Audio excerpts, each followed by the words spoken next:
Sejumlah pihak meyakini Siti Aisyah hanyalah korban dalam kasus pembunuhan Kim Jong Nam, kakak tiri dari Presiden Korea Utara Kim Jong Un.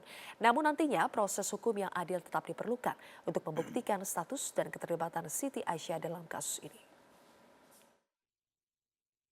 Keluarga Siti Aisyah mengaku terpukul dan tidak percaya dengan dugaan keterlibatan Siti Aisyah dalam kasus pembunuhan Kim Jong Nam, kakak tiri Presiden Korea Utara Kim Jong Un. Pihak keluarga menilai Siti selama ini dikenal sebagai sosok yang baik dan tidak pernah bermasalah dengan orang lain. Ibu yakin gitu ya, Aisyah ini nggak ada keterlibatan? Enggak, ibu mah enggak. Orangnya juga enggak suka itu sama orang tua, baik dia sama saudara-saudara di sini juga enggak ada apa-apa. Biasa-biasa aja anak ibu mah, orang apa sekolah enggak lulus SD doang.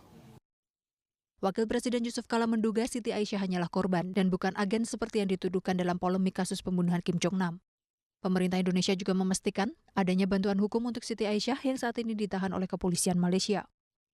Pasti kedutaan kita sudah bergerak untuk membela apabila memang dia jadi korban.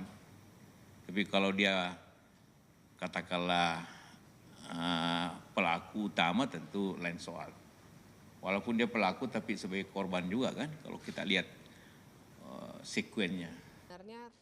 Pakar hukum pidana Bivitri Susanti menyatakan tuduhan terhadap Siti Aisyah harus dibuktikan di pengadilan yang adil. Penyelidikan dan pengadilan kasus ini diharapkan tidak terhenti pada eksekutor, namun juga pada pelaku lain yang menjadi otak pembunuhan.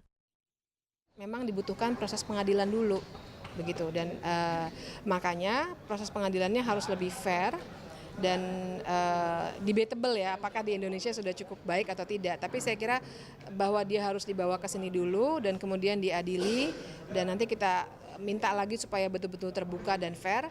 Nanti bisa dibuktikan lebih jauh apakah dia hanya diperdaya sehingga dia hanya korban atau dia memang pelaku. Siti Aisyah ditangkap pada 15 Februari lalu di Kuala Lumpur, Malaysia. Setelah sosok Siti terekam dalam kamera CCTV Bandara Internasional Kuala Lumpur yang menjadi lokasi pembunuhan Kim Jong Nam.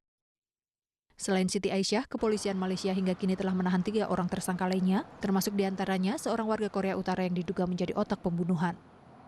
Tim Liputan, Metro TV.